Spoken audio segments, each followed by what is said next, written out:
pendidikan, para staf, karena beliau adalah senior di bagian tersebut, mengajak kami sekitar 30 menit untuk mendengarkan kajian Ustadz di forum ilmiah. Beliau memutarkan video Ustadz diantaranya, video-video asatidz lainnya, sehingga kami yang memang kehidupannya hanya di rumah sakit ini, mulai mendapatkan paparan tentang agama dari beliau. Itu di rumah sakit? Di rumah sakit Ustadz. Di rumah sakit kita punya conference sendiri, ruangan sendiri untuk pertemuan ilmiah namanya, dan beliau memanfaatkan 1 kali seminggu 30 menit saja untuk diskusi masalah agama, memutar video, dan kami lah peserta didik akhirnya di sana diskusi dan melihat kajian-kajian dari para asatidz. Dimulai dari sana Ustadz. Dan juga ada beberapa momentum dan juga saya minta tanggapan dari Ustadz karena ini terus terang hal yang luar biasa bagi kami.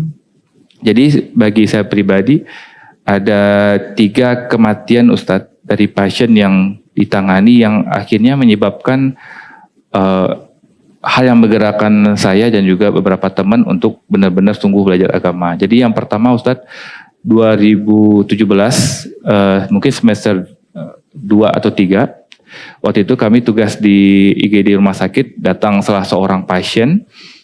Pasien ini serangan jantung, usianya mungkin sekitar 40-50 tahun, dibawa oleh keluarganya sudah dalam keadaan tidak sadarkan diri. Jadi ini suatu kasus serangan jantung dengan henti jantung. Kita lihat ini sudah agak sulit untuk tertolong karena sudah terlambat, dan kami pun melakukan kompresi jantung luar RJP kurang lebih setengah sampai 1 jam sesuai SOP yang ada.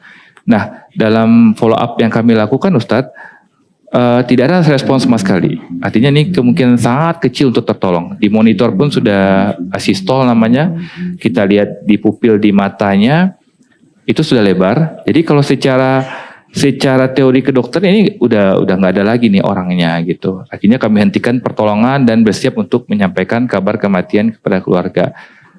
Tapi Ustadz di momen itu pasiennya gerak Ustadz. Tangannya terangkat, sebelah kanan terangkat seperti ketarik. Kami semua kaget, kami berkedip kaget, ini kenapa? Ini nggak mungkin secara teori nggak mungkin. Karena kalau jantungnya sudah diam, nggak akan mungkin ada pergerakan dari tubuh pasien. Tangan kanannya bergerak seperti orang ditarik, sudah turun jatuh, tarik jatuh. Kita kaget, terdiam, keluarga pun menangis karena ini bukan sesuatu yang umum, dan kita juga melihat kepalanya seperti tertarik ke atas. Itu terjadi selama beberapa menit, kami mematung pada saat itu tidak tahu mau lakukan apa karena secara medis pasien ini tidak bisa ditolong lagi. Jantungnya sudah diam, tanda-tanda kematiannya sudah ada, tapi masih ada pergerakan yang seperti ini. Akhirnya setelah kurang lebih 5 menit pasiennya diam dan kami periksa kembali, kami memberanikan dicek lagi, memang sama. Ini sudah tidak ada tanda-tanda kehidupan dan pasiennya wafat. Kematian kedua Ustadz, ini ya semoga kita dijauhkan dari kasus seperti ini. Ada salah satu pasien yang bolak-balik dirawat di rumah sakit. Beliau ini sakit gagal jantung, jadi sudah pasien kronis, tapi subhanallah ya, ada satu kebiasaan beliau yang semoga Allah ampuni, yang selalu ini beliau lakukan di rumah sakit Ustadz, dan membuat para perawat marah sama beliau. Beliau setiap kali dirawat menggoda perawat wanita. Padahal kondisinya sesak nafas, tapi masih ada waktu untuk itu. Itu kenyataan Bapak Ibu. Kondisi megap-megap, tapi masih bisa godain perawat wanita, mahasiswa perawat gitu loh. Tapi perawatnya tergoda nggak? Ya enggak ada. Oh enggak. Enggak. Udah tua Ustadz, udah tua, sakit-sakitan kayaknya nggak ada yang minat Ustadz. Pokoknya setiap dia masuk pasti perawatnya nggak mau megang. Jadi tolong deh perawat laki-laki aja yang pegang. Karena ada juga momennya ketika beliau itu dirawat, nggak segan membuka auratnya dan memperlihatkan kepada perawat-perawat wanita. Dan itu nggak normal gitu Ustadz. Jadi dan terakhir ketika di fase-fase terakhir perawatan beliau, ketika beliau wafat masih seperti itu. Jadi di sana nauzubillah min zalik, semoga Allah ampuni dan kita jauhkan dari keadaan seperti itu. Saya pikir nggak mungkin, ini nggak normal gitu. Pasti ada sesuatu penyebab kenapa beliau konsisten istiqomah sekali dengan ini, pasti ada sesuatu. Tapi nggak bisa saya jawab pada saat itu. Dan kematian ketiga, ini Masya Allah, saya masih ingat nama beliau, pasien waktu saya junior 2017, namanya Bapak Murad rahimahullah Ustaz. Beliau adalah pasien yang selalu tersenyum Ustaz. pasiennya usia 70 tahun dengan penyakit jantung yang sudah kronis. Berulang kali dirawat Bapak Ibu semua. Sakit dada dirawat. Tapi yang membuat luar biasa setiap kali saya visit Ustadz, beliau tidak pernah mengeluh. Selalu tersenyum, mengucapkan terima kasih kepada anak-anaknya, sudah merawat orang tuanya, nggak pernah berkeluh. Sholatnya dijaga dengan baik, ibadah dijaga dengan baik, sampai pada satu momen beliau mengalami serangan jantung yang lebih berat, dan di saat itu kami terpaksa menyarankan tindakan pertolongan. Tapi waktu 2017 teknologi kedokteran jantung tidak semaju sekarang, sehingga memiliki resiko yang tinggi. Sehingga guru kami pada saat itu mengedukasi pasien beliau dan juga kepada keluarganya bahwa ini secara teori dibutuhkan tindakan, tetapi resiko kematiannya sangat tinggi. Ya, dan beliau pada saat itu setelah mendengar penjelasan dokter, beliau bilang, "Bismillah dok, lanjut aja," kata beliau. Kata pasiennya? Iya, lanjut. Keluarga pun mendukung, walaupun kami sudah jelaskan, ini resiko kemungkinan terbesar adalah kematian Pak. Bismillah dok, saya juga nggak apa-apa, bismillah. Ternyata dan kami lakukan tindakan, dan benar Ustadz, ternyata tindakannya sulit. Kondisi beliau selama tindakan itu semakin menurun, sampai pada titik, karena saya sebagai dokter yang merawat di ruangan, mendampingi beliau, di titik saya tahu ini beliau nggak akan bisa terselamatkan. Dan saya pun mendekat beliau di meja tindakan dan berbisik kepada beliau, "Bapak mohon maaf sekali ini Bapak kondisinya kurang bagus. Tindakan sepertinya kurang baik hasilnya Pak, mohon maaf sekali. Bapak ayo kita istighfar Bapak, zikir." Dan luar biasanya Ustadz, beliau tersenyum Ustadz. Melihat ke saya dan tersenyum. Jadi di situ saya bergedik, nih orang udah mau meninggal, kenapa bisa setenang ini? Sementara banyak pasien yang kami lihat ketika di ambang kematian itu panik Ustadz. Ada yang teriak manggil ibunya, ada yang teriak apapun yang diteriakin. Tapi beliau bisa tersenyum dan kemudian berzikir sampai di akhir-akhir kehidupannya. Nah, 3 peristiwa ini yang kemudian membuat saya pribadi dan juga banyak teman-teman yang akhirnya berpikir bagaimana dengan akhir hidup kita masing-masing, apakah di antara 3 ini yang mana gitu. Ini setelah ikut kajian Jumat tadi?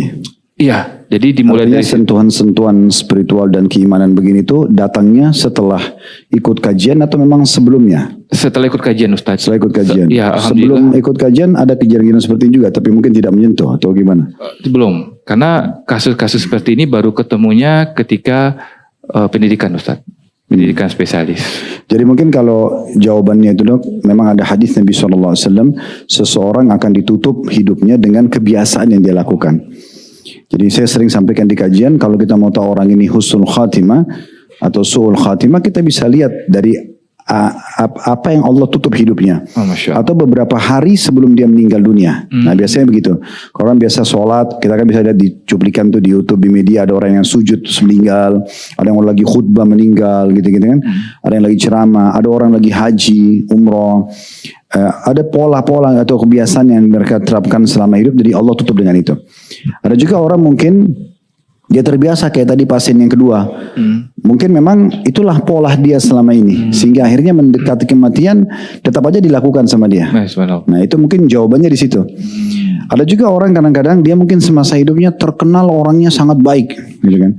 Mungkin begitu. Tapi ditutup oleh Allah SWT dengan kehidupan yang tidak baik. Itu mungkin karena dia cuma mengemas saja selama ini. Dia menutupi gitu kan. Seakan-akan dia itu orang soleh atau soleha dengan penampilannya. Tapi ternyata akhir hidupnya Allah buktikan.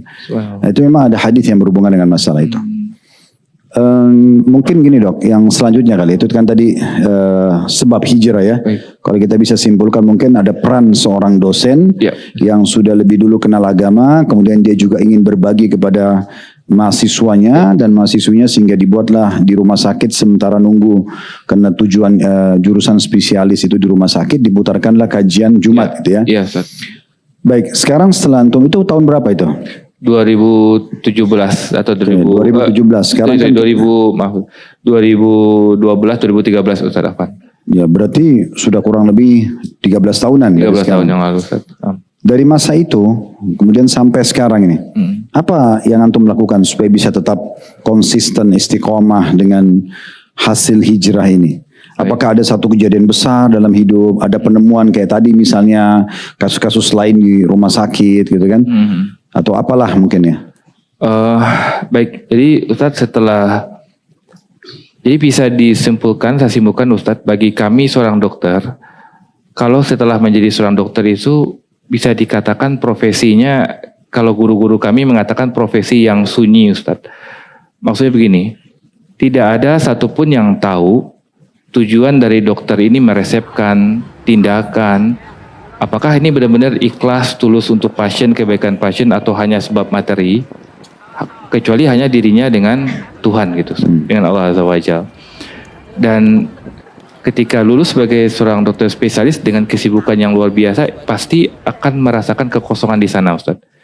Dan ketika saya belajar, dan alhamdulillah juga mendengar kajian dari para asatidz, ini terpenuhi dengan adanya ilmu agama. Ilmu ini yang kemudian menuntun saya pribadi dan juga teman-teman yang lain, dokter-dokter yang lain, untuk benar-benar amanah dalam melakukan pekerjaan. Sehingga alhamdulillah Ustadz, setelah selesai pendidikan, yang menyambung yang tadi Ustadz, kami rutin ikut kajian, alhamdulillah dari YouTube. Ini juga dari YouTube juga banyak, karena kami sangat sibuk di pendidikan pada saat itu. Jadi media satu-satunya yang bisa kami akses adalah di YouTube. Salah satunya kajian dari Ustadz juga.